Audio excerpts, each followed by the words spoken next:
While the world hungers for the next part of the Final Fantasy VII Remake, Square Enix have in the meantime released a tasty little morsel to tide us over until dinner time. Final Fantasy Crystal Chronicles was originally released on the GameCube back in 2003. The spin-off had both single and multiplayer campaigns, making quaint use of Game Boy Advances as controllers for up to 4 players. One healthy dose of that patented 2020 optimism later, and we have Final Fantasy Crystal Chronicles Remastered Edition, which releases August 27th. I was lucky enough to receive a review code last week, and I've spent around 6 hours or so running around taking in my first impressions, and I'm so excited to share with you my thoughts on it. I will prefix this by saying I did not play the original, and I only have gameplay footage to base comparisons on. So whether you're an OG mega fan who remembers the original or a casual looking to get some friends together for a cute little adventure while you await the continuing smoulders of Cloud Strife HD, we can all find something to love in Crystal Chronicles Remastered. First and foremost, this is a remaster, not a remake. It's clear that not very much has been done to alter the gameplay except to bring it up to date with online multiplayer and scrap the local multiplayer. The main things separating the remaster from the 2003 original are HD graphics, English voiceovers, an updated soundtrack, and various small UI improvements, as well as a load of post-game challenge dungeons. The main thing you'll need to know coming into this is not to expect a 2020 game. While the introduction to the story is almost painfully slow with tutorials, nothing actually feels intuitive. The multiplayer is complicated to set up, but a lot of fun to play. The story is very basic, which is actually quite refreshing, and the characters are adorable. Character selection offers a good range of customization options, and you can craft new gear to make yourself tougher as you progress. Combat is simple to learn but rewarding to master, relying on timing and avoidance. Overall, it's a fun little game, best played with friends, that does take a lot of getting used to in order to navigate its mechanics. First, let's start with the positives. The multiplayer. Final Fantasy Crystal Chronicles is absolutely at its best when played in multiplayer. Up to 4 people can join at once, tearing through dungeons together and linking spells for devastating amounts of damage. It really is a ton of fun. Work together, share responsibilities, organise roles, strategize, communicate, and share in the spoils together. Higher level players can come back and help lower level players, even if they are light years ahead in gear and experience. The multiplayer also works in cross-play between the PlayStation 4 and the Nintendo Switch, provided players have the online membership for their platform. More cross-play games is always good. The dungeons. The clear highlight of this game, alongside the multiplayer of course, is the dungeons. Regardless of whether you're playing alone or with friends, although the latter is the preferred choice, each dungeon's theme, world design, and puzzle mechanics are unique, with increasing difficulty. Boss fights are stellar and quite challenging when played solo, although sometimes the space restrictions is what causes the bulk of the difficulty. More on that later. The story. In an age full of gigantic stories with complicated plots, twists, and turns, it's highly refreshing to dive straight into something that is about as simple as they come. The world is covered in poisonous miasma, and each town has a crystal in the middle that stops the miasma, but it needs to be replenished each year with myrrh to keep working. So you set out on your wee quest with your wee caravan to fill up your sippy cup with crystal juice from the crystal trees. Every time you complete a dungeon and collect a little more myrrh to put in your chalice, a member of your family will send you a letter that you can respond and attach gifts to. Often when exploring the world map, you are stopped by short cutscenes with recurring characters, who are also on their own journeys to fill their chalices for their own village's crystal. It's adorable, it's simple, and it's a breath of fresh air. Character diversity. There are 4 classes to choose from, each with their own strengths and weaknesses. Some, like the Clavat and the Selkie, are great all-rounders, whereas Lilty will be looking to stick to melee and Yuke with magic. The player can choose between 2 genders with 5 different costumes each, making a whopping 40 different possible playable characters. It's a good thing they give you 8 slots, because you just know you're going to want to try each race at least once. The The great thing about trying a new character is that game progress is saved between them all. Think of it as different members from the same village all working together to feed the same crystal. I started out with a Selkie I picked purely based on looks, but decided after a while that I wanted to focus more on magic. And so I delved straight into Pan's Labyrinth and I brought out a Uke, whose fast cure casts saved my party many times. Combat is simple.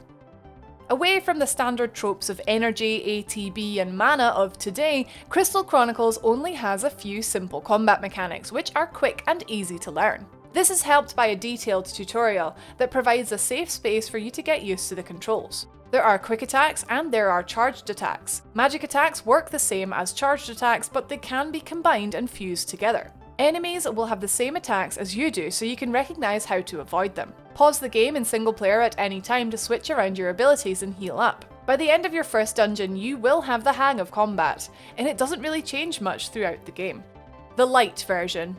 Something increasingly seen in the games industry these days is the option of a free trial or demo edition. Crystal Chronicles does offer a light version for PlayStation that is completely free. This allows players with an active PlayStation Plus membership to join friends who own the full version for the co-op campaign, with only one person required to actually buy the game. This fantastic piece of marketing was used for the likes of A Way Out, and it's a brilliant idea that is definitely a huge positive. Now for the sadly much larger list of negatives. Multiplayer setting up. If you love trial and error, then this is the game for you, my friend. For all the tutorials it throws at you, setting up and actually managing a multiplayer campaign is needlessly difficult. Firstly, because of crossplay, individual player codes are used in place of simply inviting your PlayStation friends. Again, crossplay is great, but it's an extra step that we're not used to taking. And those numbers are really long, okay? When I played with my friend, there was a lot of confusion over how to even join each other, which makes an external communication platform vital, as in-game messaging is only inside dungeons, and is basic and takes too long to send. If one of us messed up and started a level accidentally, there was no obvious way to quit out and try again, and we actually killed ourselves like 3 times before noticing the option in the menu. Several times we were told off for making too many multiplayer lobbies, and we had to restart the game to try again. Once, when we were happily dungeoning together, another player and, I assume, fellow reviewer was suddenly deposited into our party.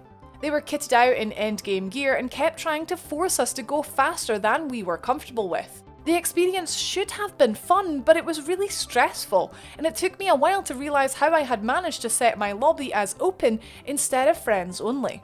All of this cultivates into a feeling of the multiplayer being fun but almost not even worth the bother, and that's without even mentioning the chalice, which I will get onto in a second. Another thing of note is that when you do finish a dungeon, it automatically assumes that you want to repeat it. No thank you? Presumably this is set up for those who select multiple dungeons as a kind of queue, which I can see the appeal for. A strange feature is that when completing the final level of an in-game year together, only one player gets to advance to the next year, forcing the other player to redo the dungeon solo in order to catch back up again. You have to carry your own chalice. The chalice emits a circular aura that is protected from the miasma, and the player cannot go outside the circle or else it damages them. This is a unique mechanic and definitely adds an extra level of difficulty to exploring. The only problem is, it's not fun. In the single player mode, you get a cute Moogle who carries the chalice for you, flying around behind you. It's bad enough having to wait for your little Moogle to catch up so that you can press on slowly, but sad to say it's even more frustrating in multiplayer mode, for you lose Mog the Moogle and you are instead expected to share responsibilities of carrying the chalice between players. In a 2-person team, this is simply a slog. You have to drop the chalice for combat, and every time you want to pick up an item of loot, which drops from every single enemy. You also walk slower while carrying it, so while your teammate wants to storm ahead and get to the action, they're forced to wait on my slow bird butt carrying their chalice behind them. Everyone wants in on the action. No one wants to carry this thing, I'm sorry. Furthermore, when you're both engaged in one of the, albeit great fun, boss fights, sometimes you need to move a great distance to avoid their attacks, and when no one wants to pick up the chalice, you're stuck in a tiny circle with a giant boss, multiple players, spell effects, and it is just so frustrating. Definitely takes a lot of practice and patience to get used to it. Magic suffers a lot in multiplayer. Beware if you're planning on making a magic-based character. Spells are picked up as item drops from enemies in dungeons, and they can be swapped out and equipped, even merging two together into a more powerful form. At the end of the dungeon, you lose them, and you'll need to search for them again in the next dungeon. While this is not such a big deal in single-player mode, it is ridiculous in multiplayer. Each spell that drops can only be picked up by one player, and often only one of each spell drops in the entire dungeon. Having your partner, who is a melee-based lilty looking at you, John, pick up the fire and cure spells before you just because you're stuck carrying his bloody chalice is the worst. It's bad enough when you can tell them off over voice chat, but a random player joining in with you is going to want all those spells too, and there's simply nothing you can do about it. Spell merging in multiplayer mode is done through both players casting at the same time and releasing on a skill check, which is not easy to do even with vocal communication. Because it's difficult though, it is incredibly satisfying when you do finally get it right, as it deals devastating damage. Good luck ever getting a spell merge with a random adventurer and no voice chat though. That's if they ever let you pick up a spell in the first place. Combat is just okay. So we have a kind of impasse with combat. Solo play means you'll never have to worry about the chalice positioning, you can pick up and merge all the spells you like and explore at your own pace. However, it takes a long time to kill enemies alone, and when everything is running at you, it's difficult to ever get a hit in yourself. Multiplayer tears through encounters, and it's great fun to support each other with a mixture of melee and skill-based combat. But you are forced to slowly carry around the chalice, and you lose individual spell merging. It feels like neither mode is particularly enticing. There's just too many drawbacks to both. Crafting is simple. Or is it? I briefly mentioned that Crystal Chronicles allows you to craft and improve your strength and defense through gear. Gear can be obtained randomly as gifts in the mail from your family or through random cutscene events, but mainly you can use blacksmiths in the cities to craft new pieces. You'll need the gil to pay for it and the materials to make it, which are both found in dungeons. The curious thing is that there is seemingly no reason why one blacksmith can make one thing and another one can't. This forced me to travel between two cities at one point, which was not a fast maneuver, in order to make a new bloody helmet. Perhaps I should have chosen blacksmiths for my family's business instead of farmers. Simple mechanics.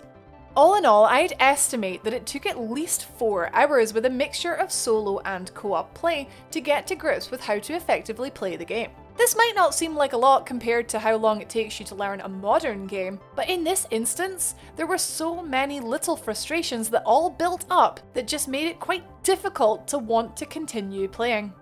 To summarise, there is plenty to love in Final Fantasy Crystal Chronicles Remastered, but there is also plenty to dislike. Players who loved the original will adore the updated graphics and soundtrack, and gamers of all kinds will enjoy diving into dungeons together with their friends and voice chat beside them, after a bit of time to learn how the setup works. Absolutely no previous Final Fantasy knowledge is required to understand the story, as it is self-contained and very accessible, making it perfect for those looking to dip their toes into the world without having to look up a bunch of lore first. There are unfortunately a lot of reasons to become quickly frustrated, and it takes a lot of patience to stick with it to get to the point where you're confident with everything. But hanging out with a friend in voice chat for an evening shouting at them because they stole your cure orb again does have a sort of masochistic fun side to it. It gets a solid 6 out of 10 from me. There's a lot of good in there, and if you stick with it, it overpowers the bad eventually. Just watch the Yuk run animation for a couple minutes and feel all your frustrations just melt away.